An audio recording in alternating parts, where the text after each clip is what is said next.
Welcome, accomplices. I'm Linda Norman. I'm a watercolor artist in the beautiful province of British Columbia.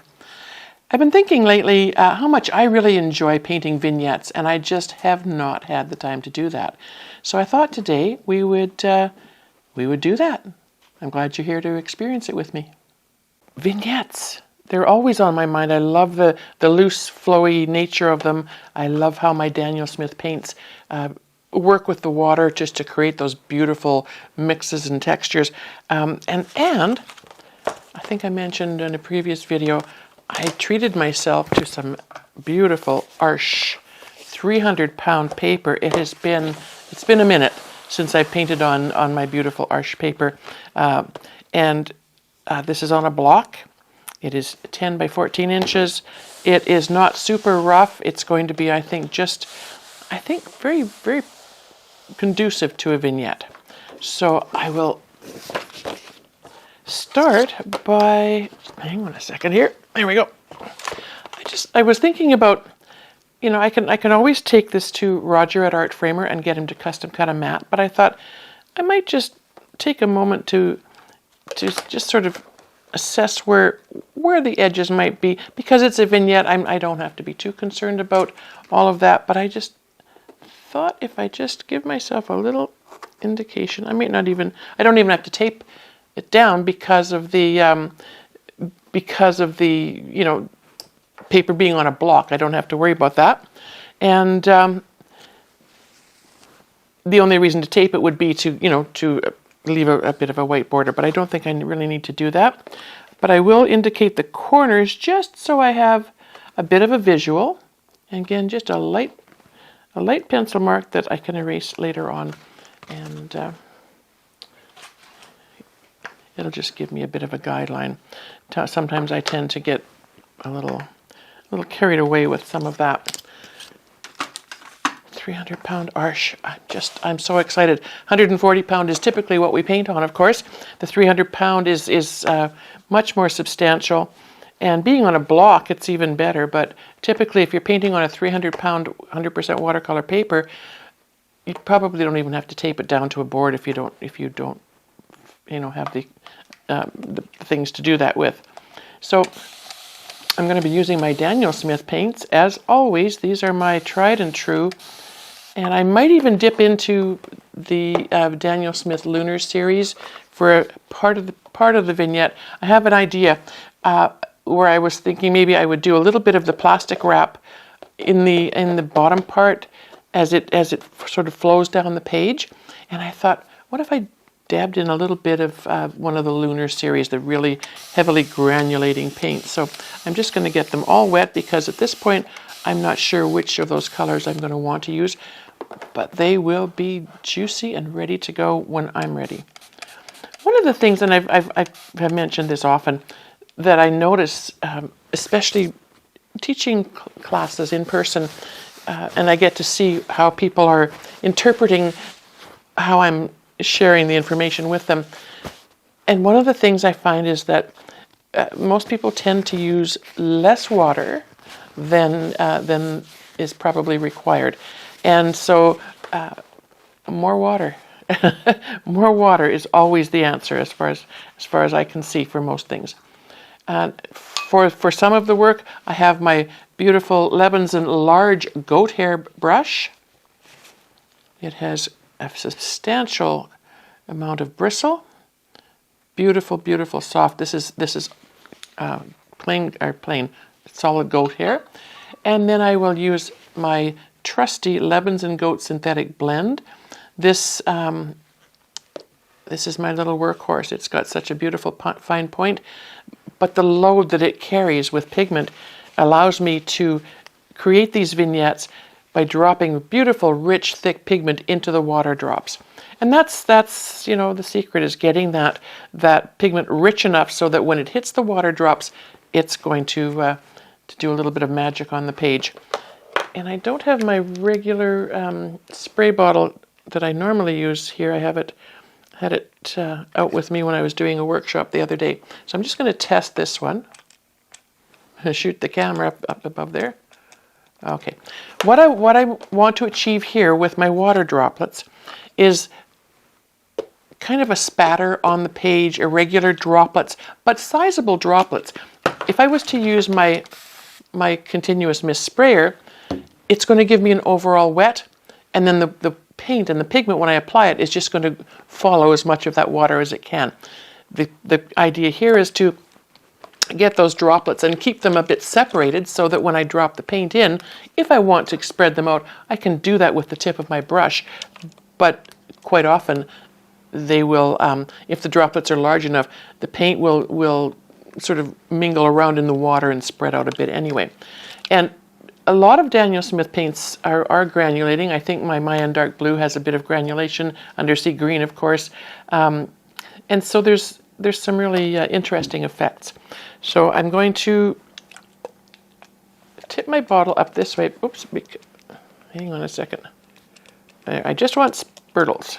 Spurtles, that's a word that we use often in my workshops. And I wish you could see these. You know what I should do one day is do one with a slightly colored water. That would be a good idea, eh? Maybe just some blue. But I want a fair bit. It's spring here. It's cool in my workshop, but you know, things tend to dry a little bit quickly sometimes, and so I want to make sure that there's enough water on there so that I can continue to add pigment as I need to shape my trees. So I think I've got a fairly good amount on there. If you sit back, you know, let the light shine, you can sort of see where you're at. I have lots of spatter all over my table here, but that's good. I'm just going to let it sit for a moment, let those droplets decide where they're going to sit. Now I've got a heavier concentration kind of here and a little bit here and some up here. So those will be probably my main trees. And quite often in the past I've suggested that you use, you know, a shape of a letter or a number, and I often just do the L because I like the off-centered focus on one side, especially with the vignette, because then it kind of can flow off the page. But I think I just want to have a couple heavier drops there. That's probably what I need. I mean, I've even done these where I've taken a larger brush and just spattered the water down like that, and that works too, as long as you've got your droplets on the page. All right, so I think they've sat long enough that I can start getting in there now with my paints. And again, when I say water, I mean lots of water. You can see that it's pooling. It's in my paint wells, quite rich and thick, but there's a little bit of pooling on the top, and that's what I want to dip my brush into, so that I can pick up paint that's fairly rich consistency. If you were mixing it in your palette here, you might want to think about, I think they call it tea, milk, and cream. So those are the consistencies, if you can visualize that. And I like to work more in the cream base area. And when my paints are nice and wet and juicy, I really only have to just touch it once into my paint without digging around. You can see there's a little blob on the end there. And now I'm going to start by just adding some of that to some of these water droplets on the page. One more dab. Oh, that's too much. I don't want it dropping off the tip of the brush. And let's just touch the tip of the brush into these water droplets. Shaping a tree, I try to keep the branch parts uneven on the sides. I don't want them to be side by side all the way down.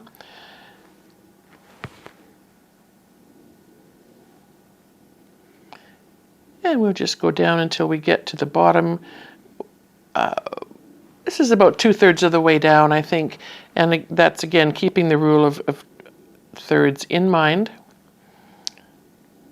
This is the perfect brush for me for doing this, because it can act as a drawing tool. It can drop the paint in as needed, make things a little bit uneven. Okay, so this Mayan dark blue will dry a bit lighter, so it's going to look a little gray, shadowy in the background. So it's my favorite color for doing background trees, mountains, and that kind of thing. And so it just lightly, in the form of a very loose tree shape, getting a couple of these down. I also try to keep the tops of my trees a little bit uneven. You don't want them like somebody's given them a haircut, like the lawnmower's been through. And I like to keep sort of a gap between, and that would be off center as well, just so that the eye doesn't feel that it's too heavy a flow there. And so this side, I think I'm going to try this one just a little bit taller. These guys might end up being a little bit further back. We shall see. I love painting this way. The droplets are not predetermined. They're just there where they landed, and I do love that that process of just allowing things to emerge as they will. So I think I'm going to leave that sort of up there for now. I don't want to bring it down too much further. You can see probably where the paint is sort of filling up these water droplets a little bit. I can go in and sort of encourage them out a tiny bit if I like. The next color that I love to use in there is the Undersea green. And again, it's thick and juicy and ready to go. And I don't mind if that green, when I touch it into some of these blue parts, they become, another color altogether as well. And so they can be really beautiful when you allow that to happen.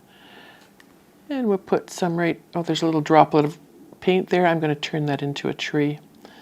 People say you can't fix mistakes, and I don't really call them mistakes. Things happen, and this is why we have, birds and trees and things that we can paint into our paintings. If we're painting loose and intuitive, go with the flow, as they say. And this guy has sort of a empty spot on the side there, so I'm just going to add another little bit of tree shape in there, possibly.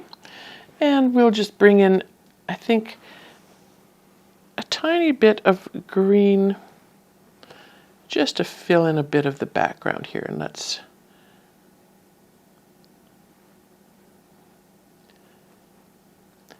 let these colors just kind of mingle and play. We don't want to add more water. That's why I was very, careful about making sure I had enough droplets on the page to begin with. If I was to add another spray now, it would affect where these tree shapes are sitting, and things would kind of merge and blend out on all over the page. So try not to, get into a position where you run out of moisture and water that quickly. You can see where the advantage is to having a brush that has a beautiful, flexible tip on it. A lot of watercolor brushes are made to hold a lot of water, but they don't have necessarily the ability for you to be so precise and be able to direct them the same. Now, if you see here where there's a bit of, it's green, but it's quite light. The pigment isn't quite as thick there. If I was to go in and load my brush with some thick pigment and just drop it in, just here and there, it'll be dark and light, so in different places, so you can see that it starts to become shadowy and quite beautiful. And we have one blue tree on this side. I think we'll just put a little green tree beside it. And I love that this branch sort of went up and out. I like to keep my branches a little more straight and downward. Some people like their trees to have the branches swooping up. They're your trees, so however you want to shape them is is how they need to be. But this one reminds me of just sort of maybe another portion of another tree. So I'm just going to create another tree right there.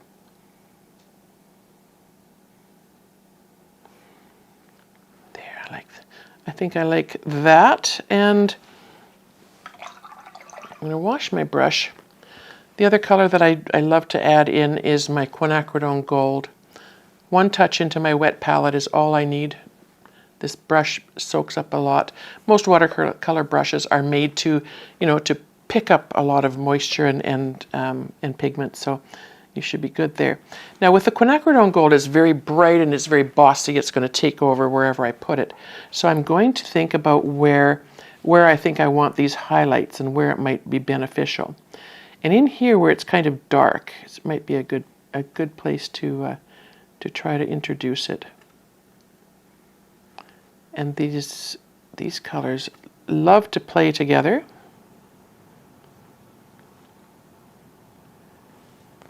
And I don't want it to look polka dotty, so I'm going to be a little more careful about where I place my next bit of color.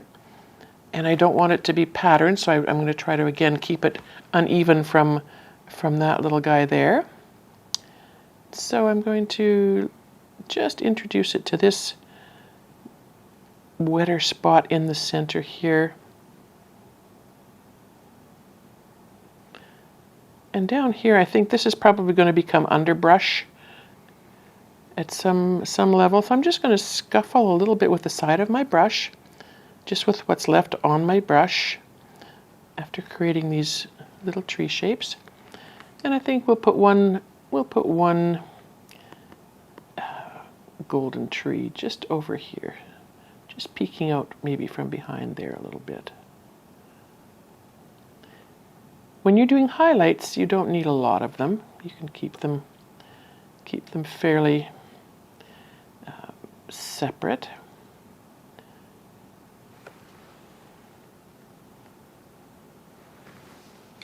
We can also go back in, and this is something I really love to do sometimes too, is with some Quinacridone Rose, because it's part of my palette, one of my favorite colors. And if I introduce that just very lightly to some of these areas, just giving it a bit of encouragement to join with what's there on the page. And one little side bit here, I think, is all we would need. Those will continue to work on the page. Actually, if I give it a bit more water, this is just plain water that I'm adding now. And if I tip my page just slightly, it will start to run down. Now I've got some droplets down on the bottom, and this is where the beautiful vignette part does really start to come in. And I think just with clean water, I'm just going to add a few more because I really want this bottom part to run. And if I'm going to go in with my lunar colors, I do need to have a fair bit of water on the page. So I'm just randomly adding a few drops here and there. And I think, let me just test this out. That is the lunar blue. I'm wondering if that is going to work. I might leave that for a bit. I'm going to go back to my Mayan dark blue, load up with some really heavy cream consistency, and I want to introduce it to the bottom part of this. I can even touch a bit into what's already there, and then try to encourage it to come down the page a little bit.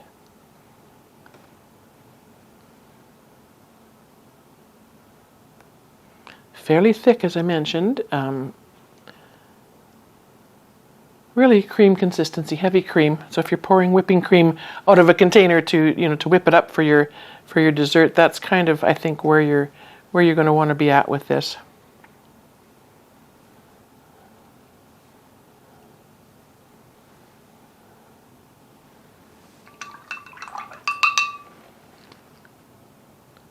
Because we've got some green up in the tree area, I'm just going to introduce a tiny bit of the undersea green to these droplets. We'll tip our page in a moment and let them run a little bit further down the page. This one's already wanting to run down. I wonder if I'm just going to set this, it might be a bit much, but I'm just going to set that roll of tape underneath the edge of my paper. And we'll see where that takes us.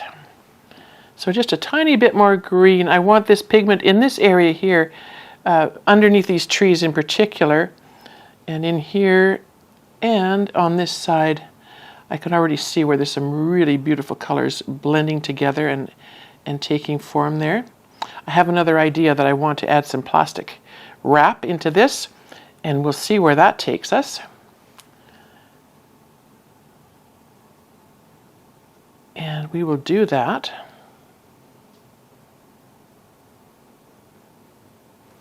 Right now. There's a lot of water on this page. I think before I put the plastic wrap on, I'm just going to touch the corner of my paper towel and use it as a wick to just soak up a little bit of these droplets. I will give it one tip, and then the rest will be able to, we'll lift that off, I think. Just adding the lightest touch. Like I said, it's like a wick. And we'll quickly do this. We won't leave this on very long in this area. But what this will do, it will give us that kind of fractured look that will make it kind of, I'm hoping, make it look like there's a little bit of rock and granulation, and just have a bunch of things happening here. I think in another video I will use the granulating paints and the plastic wrap and see sort of where that takes us.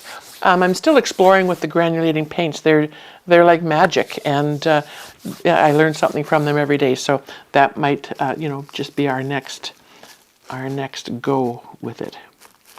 And I'm not going to extend this down into all of those drips, I don't think. I just want this effect to be under the trees. Now, often when I'm doing a plastic wrap on paint, I will let it sit overnight, let it dry, and then work on top of it. But I think today I'm going to just let that sit for a moment and take a look at my trees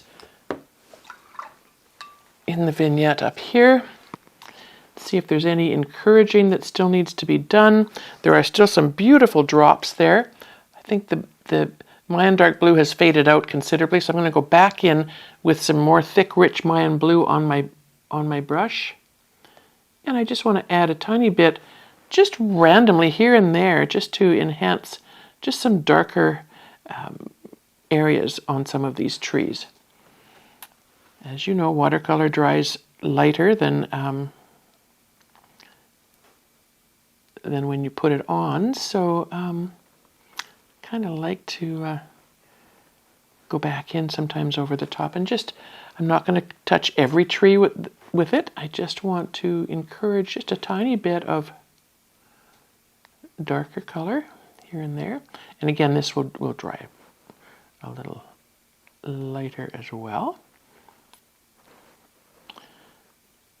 I never really worry much about, shadows and perspective and all of that, as you probably know if you've been watching me. But I do often like to sort of incorporate a bit of darker color in the underside and in the landscapes that I do, just because it does help, for me anyway, give the illusion of shadow. And we'll just introduce a tiny bit in here maybe. And see how we're doing on this side. Yeah, it's picking up. The paint is dispersing quite nicely. I will give it just a tiny bit more pigment in there, just to give us some rich tones.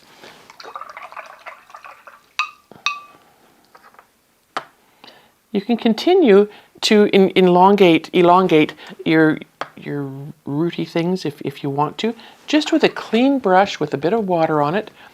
And as I said, you could use this as a tool, like almost like a drawing tool, right? And you can encourage these little lines to go where you want them to go.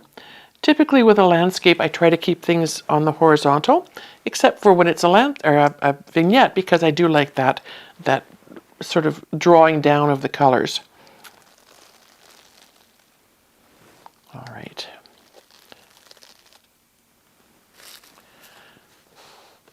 So the plastic wrap has done some amazing things here. And it's given me some dark and some light. It's kind of pushed things around a tiny bit.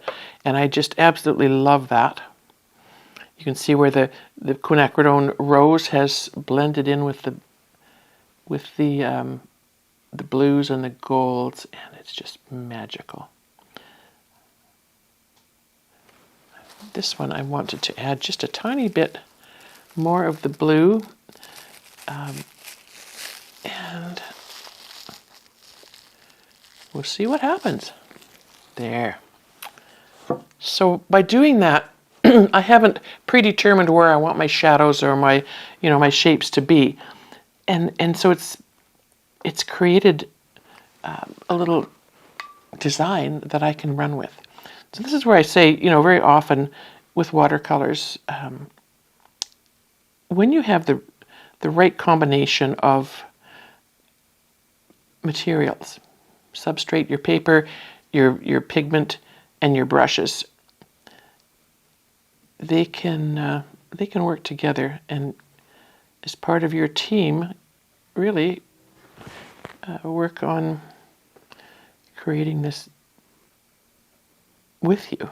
So let's just give a few more little tree shapes in here. As this dries, it will continue to move. I kind of think I need to join this area here slightly, so I'm just going to encourage that top bit of paint to join that area below. I think the hard thing for many of us is remembering to keep things more organic and random.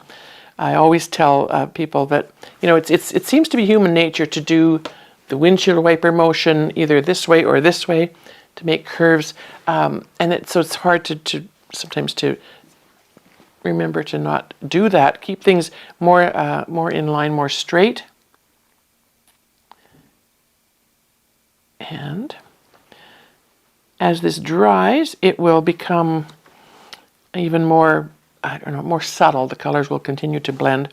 Now, because I've got this white spot here, I wasn't sure where that was going to end up. So I think what I want to do is just take my brush and basically, kind of a thirsty brush. I want it to be fairly dry, just a bit dampish. The colors on the page, the pigments, are still a bit damp. And if I just very gently work through, picking up with the tip of my brush a little bit of that pigment. I can even go over here and pick up a bit that's sitting loose on the page. And just gently try to introduce that. Now here is where I very often will, I don't want to dip my brush into the big bucket of water, pail of water. Sometimes all I need is just a droplet. So if I spray on my surface and just touch one of those drops, that's sometimes all I need. Just to get things wet enough to move that paint that's on the surface. So I'm introducing the colors from the side very gently in. I just want to soften that so that white spot isn't just so glaring.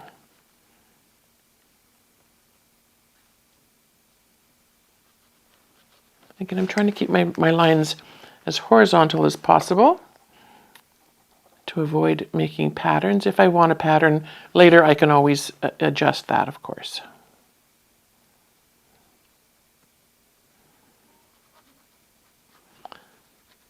And I don't want to get rid of all of the white. The white is beautiful on the page, so just by touching in some of the wet wetness that's already on the page and scuffling that around a little bit.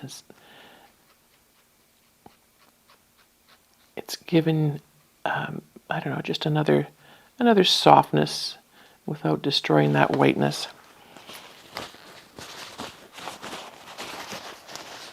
These on this side, I think what I want to see is, because these trees are further in the back, I don't necessarily want to see the vignette part, the part that come down as low as here, but I do want them to come down a tiny bit further. I could tip the page, but then I run the risk of having it run right off the bottom of the page. So I'm going to just take a damp brush and touch into that wet. I can see it's still quite wet, and bring it down. There are still some droplets on the page here. So if I encourage that pigment to follow the droplets, they're doing what they're meant to do, right? That's how watercolor works. The pigment and the water flow together, and the pigment will go wherever there is water. And if there's not water nearby, then we just encourage it to connect with those bits of water. So I think I'm happy with just having those come down that far there. And again, these have a lot of pigment in them. If I tip it back just for a moment, we get them back up into this this rocky area. And one more, I think, just one more dab with the plastic wrap. If I was to use the paper towel, the damp paper towel, like I do with my clouds, I probably would take too much of that pigment off.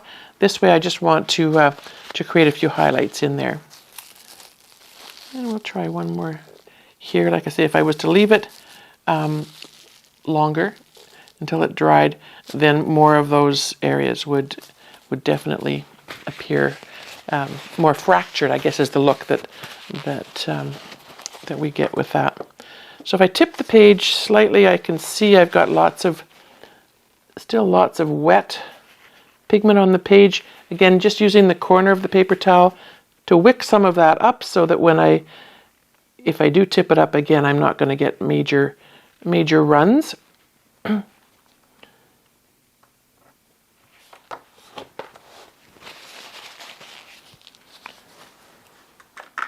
And Roger brought me some little tabs to use, and so let's try one of those just to enhance a little bit of the area where this plastic wrap gave us some ideas here. So we'll just pull things to the side a tiny bit. I don't want to destroy this. I love that the colors there are blended together, so not to make those into rocks so much. Pardon me. And again, just on this side a slight bit. And there we have it. With one.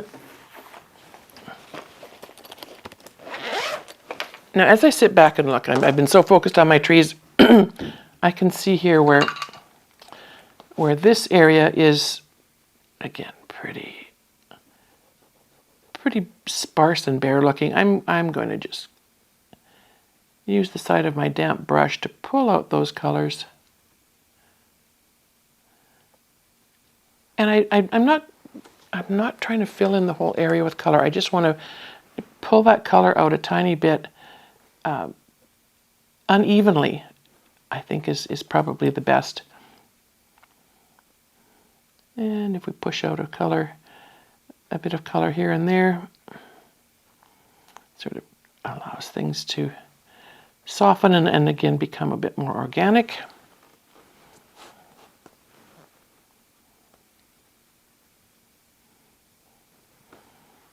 And see, I've gone right off the page. So if we mat it there, that's going to be just fine.